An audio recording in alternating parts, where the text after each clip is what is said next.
¿Qué tal? ¿Cómo están? Bienvenidas, bienvenidos. Gracias por acompañarnos. Esto es Tribuna en esta edición especial en el que vamos a estar hablando de varios temas, pero bueno, antes que nada agradecemos la presencia de la ministra de Hacienda, quien nos acompaña en esta edición para hacer principalmente un balance de gestión. Estamos hablando de los 4 años de gestión, pero fundamentalmente también de lo que tiene que ver con los números que hacen que un país crezca o no. Bueno, también las críticas que fueron recibiendo. Gloria, ¿cómo estás? ¿Qué tal, César? Y también a la audiencia. Y sobre todo también hay un tema que no hay que olvidar. Los tiempos en que vivimos, estamos en un tiempo político y siempre se ha sido muy referencial el tema del Ministerio de Hacienda por cuestiones históricas, políticas que hemos pasado.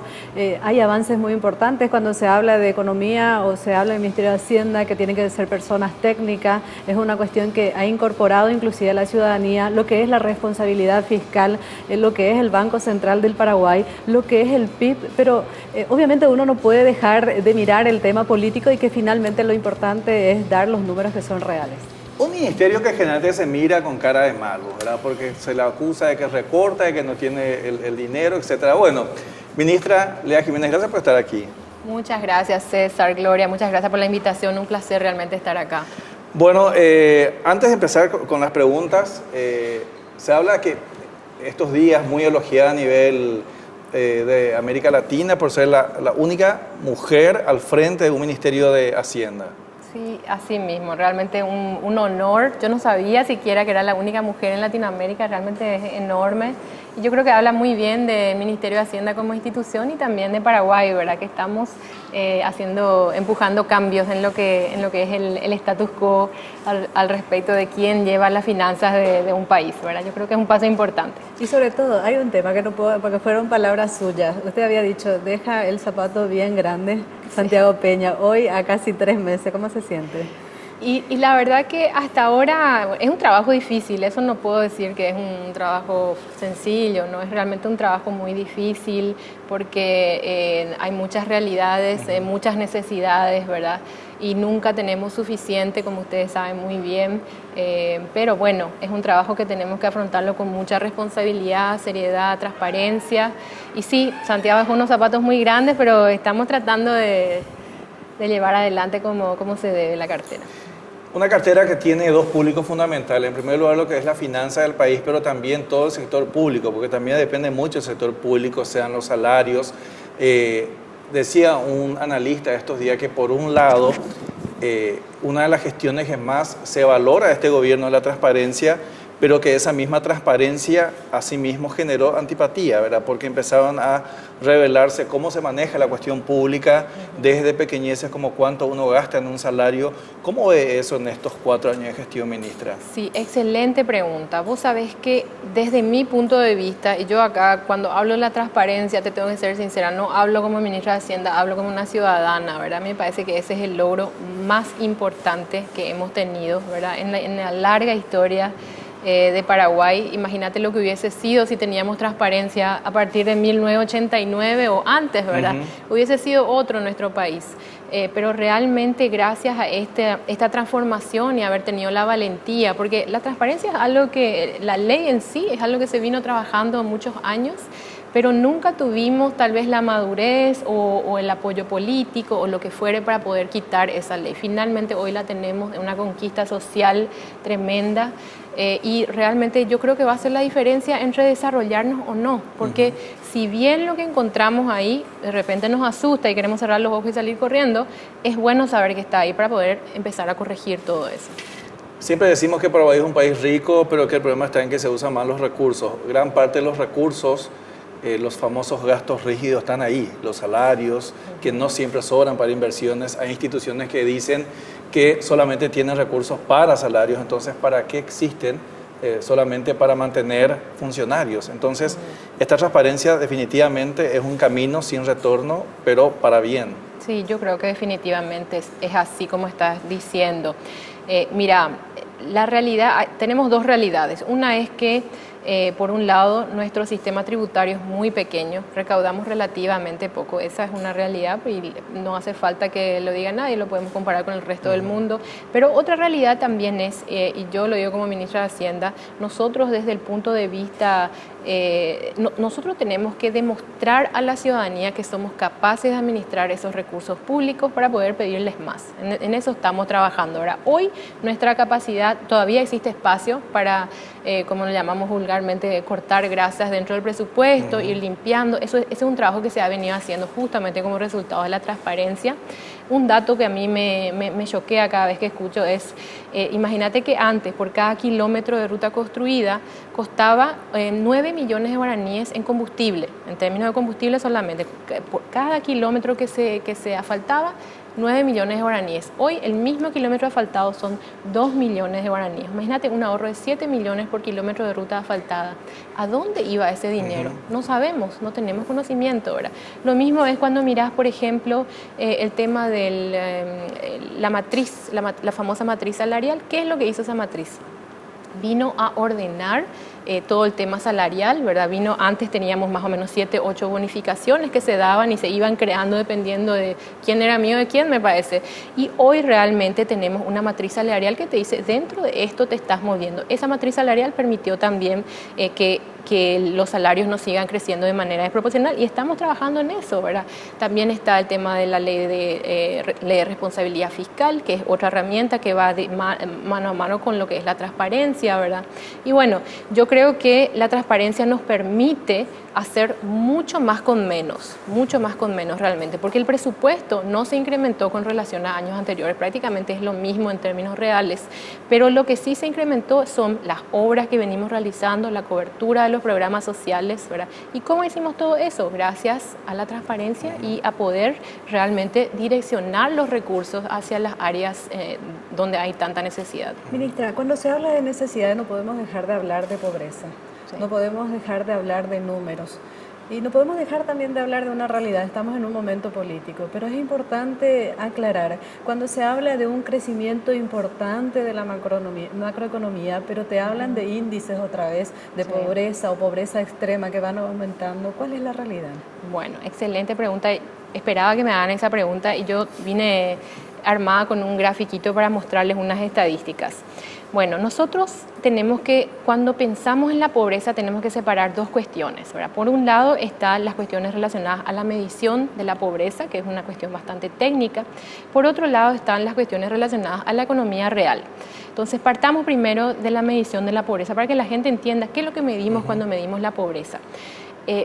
La pobreza es básicamente, es un indicador que se construye, estadística que se construye en base a una encuesta de hogar donde se recoge información, se le pregunta a las familias cuál es tu ingreso. Las familias reportan, entonces se va construyendo, sumando todos los pedazos de los diferentes ingresos que tiene esa familia, un indicador de ingreso. Aparte de eso, también se hacen estimaciones, ¿verdad? Estimaciones estadísticas de, por ejemplo, si yo vivo en una casa y en mi casa propia, entonces a mí se me hace una imputación, se dice, se me agrega un monto que es más o menos lo que yo pagaría, el equivalente a lo que yo pagaría si estuviera alquilando, y eso se suma a mi ingreso. Entonces, esa construcción, ¿verdad? Es una metodología bien definida, pero es una estadística, no es exactamente la realidad. Y como toda estadística y como toda estadística construida en base a una encuesta, siempre existen márgenes de error, ¿verdad? Y el margen de error puede llegar a 1 o 2 puntos porcentuales dependiendo de cuán bien estimada está esa estadística. Entonces ahí a esa estadística no hay que mirarla año a año, sino que más bien hay que abstraerse de ese año y mirar cuál es la trayectoria que ha tenido esa estadística, ¿verdad?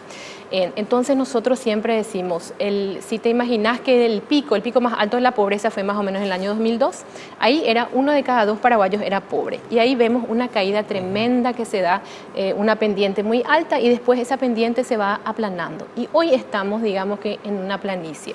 Desde el punto de vista de medición, realmente no podemos decir que la pobreza subió con relación al año pasado. Lo que sí podemos decir con toda seguridad es que la pobreza está estancada.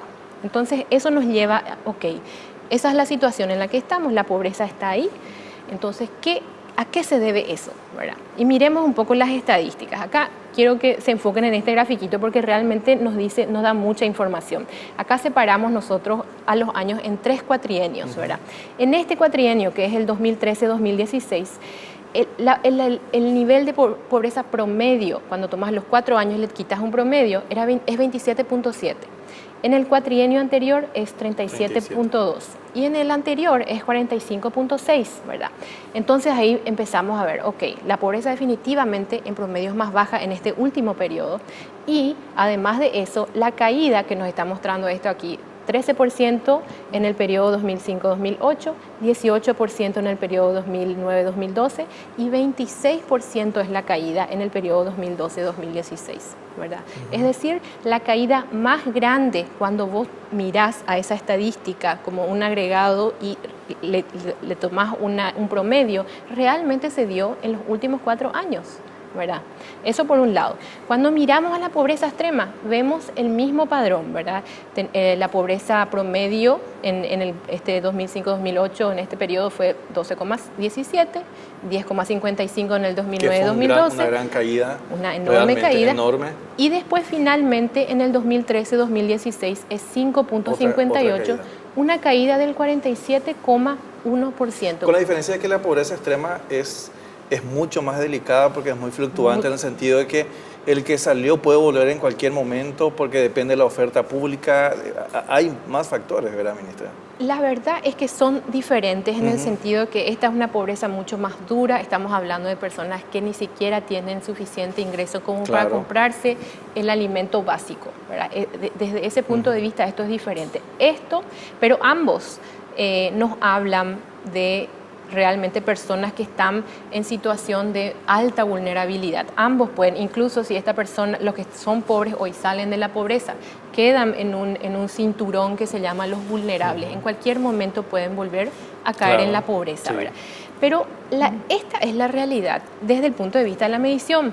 Ahora, ¿cuál es la realidad económica, ¿verdad? Y ahí tenemos que empezar a hacer un poquito de historia. Y rápidamente les voy a contar. En el periodo 2000, yo quiero que ustedes hagan también memoria, en el periodo 2009-2012, ¿qué pasaba en ese periodo? Teníamos un enorme ingreso de dólares a través del precio de los commodities, ¿verdad? El precio de los commodities estaba altísimo, en toda Latinoamérica era una gran fiesta, ¿verdad? Entraba dinero, el famoso circulante, había tanto... ¿Qué es lo que tanto se reclama ahora? Exactamente, tanto efectivo, pero no hubo reforma de educación, no hubo reforma de salud, no hubo prácticamente inversión pública. Rutas menos. No hubo, y para serles sincera, yo no recuerdo qué exactamente hubo, aparte de la gran entrada de dólares a través del alto precio de los commodities. Eso era lo que teníamos y eso permeaba hacia abajo. ¿Por qué? Porque se traducía en empleos, muchos de ellos empleos informales, pero empleos que permitía a la gente tener un ingreso y estar fuera de la pobreza, digamos. ¿Qué tenemos hoy? A partir del año 2013 cae el precio de los commodities más o menos un 40%. Estamos hablando de la carne, de las grandes exportaciones que tenemos, ¿no? Estamos hablando de la soja en particular. Y todos los commodities en general se vio una gran caída, pero para el caso de Paraguay, el precio del commodity de soja es realmente... sigue teniendo un impacto muy grande. Imagínate lo que es una caída del 40%. O sea, si vos producís hoy lo mismo que el año pasado, pero cae el precio un 40%, es como que te quemaron la mitad de tu cosecha, ¿verdad? Se desapareció. Entonces, es tremendo desde el punto de vista de ingresos del fisco, desde el punto de ingreso de las personas, ¿verdad? Entonces, desde todo punto de vista, eso obviamente va a tener un impacto muy grande. Aparte de eso, ese mismo factor exógeno de afuera, ¿verdad? Que golpeó a Paraguay, golpeó a Brasil, golpeó a Argentina, y ellos, a diferencia de Paraguay, se encontraban en situaciones fiscales mucho más difíciles, ¿verdad? Y también políticamente mucho más difíciles. Entonces, pero sin embargo, los analistas internacionales, y no solamente los que están en el país, siempre dicen que Paraguay supo manejarse dentro de esa gran crisis. Exactamente. O sea, ¿cuál es el secreto también de Paraguay? El secreto de Paraguay fue tomar decisiones correctas a partir de ese momento. esto. Nosotros hemos construido en los últimos 15 años, eso también es una realidad que tenemos que aceptar, en los últimos 15 años hemos construido lo que es la famosa estabilidad macroeconómica. Nosotros realmente somos másters en administrar las finanzas públicas, el Banco Central, la política monetaria, ¿verdad? Todo eso lo tenemos, digamos que bajo control y bien dominado, entendemos la materia, pero aparte de eso, ¿verdad? Nuestras finanzas públicas estaban bien, pero aparte de eso, realmente la coyuntura fue muy difícil, una caída importante en los ingresos, el gobierno entra con una agenda importante de inversión pública, pero realmente dentro del fisco no había recursos, ¿verdad? No había recursos. Uno, por la caída tremenda que se empezó a dar del ingreso a través del ingreso aduanero, pero también un golpe fuerte que se sufrió entre el año 2012 y 2013 a partir del incremento salarial, ese tremendo que se había dado de más o menos 40% en términos de salario. Eso nos golpeó fuertemente. ¿Qué hizo el gobierno? Yo creo que eso empujó a la transparencia también, empujó al tema de las APP, llave en mano, ¿verdad? El gobierno dice, mira, nosotros tenemos que hacer una reingeniería presupuestaria para fabricar recursos prácticamente dentro de lo que tenemos para poder hacer las inversiones que queremos hacer, llevar adelante los programas sociales, y eso es lo que se hizo. La transparencia permitió reciclar recursos que estaban yendo a otros lugares y redireccionarlos hacia inversión productiva y programas sociales. Cambiaron la vieja cultura, ¿verdad? No, hablamos del tema, sí. O sea, siguiendo un poco el hilo de lo que es la pobreza. Y por el otro lado, obviamente eso ¿qué te genera? Entendiendo que el commodity es fluctuante y eso no puede manejar el Estado o el gobierno específicamente, sí. Entonces se abre la segunda expectativa. Tenés que generar situaciones. Por ejemplo, para inversiones que hoy dicen, bueno, disminuyeron las inversiones a nivel extranjero. Por el otro lado te dice, ¿qué estás haciendo para dar las condiciones necesarias para el tema empleo? Que finalmente terminamos otra vez en el tema de pobreza. ¿Cuál es la realidad cuando se habla de esto? Esa es una excelente pregunta, porque aparte de, si bien del lado del gobierno se ha impulsado la inversión en infraestructura como nunca antes, que genera muchos empleos, también como nunca antes hemos salido afuera del país para atraer inversores. Y hay dos factores ahí. La inversión extranjera directa, ¿verdad? Disminuyó significativamente, pero cuando vos mirás los gráficos, que los tengo aquí, cuando vos mirás esos gráficos, vos te das cuenta que la correlación que existe entre la inversión extranjera directa y el precio de los commodities es 1 a 1, se mueven más o menos en la misma forma. Entonces cayó el precio de los commodities, cayó prácticamente en la misma proporción en la inversión extranjera directa, pero sin embargo nosotros, en vez de hablar de cantidad de inversión, también tenemos que mirar la calidad de esa inversión, porque muchas veces puede venir una gran inversión en monto de dólares, pero cuando vos te fijas, los empleos que genera esa inversión es muy poco. Por dólar invertido, ¿cuántos empleos genera? Ahí, por ejemplo, tenemos que fijarnos en el caso de las maquilas. Las maquilas son inversiones pequeñas, muy, muy pequeñas, pero entraron muchas y generaron muchos empleos por dólar invertido. Entonces, ahí está también, hay que analizar a profundidad.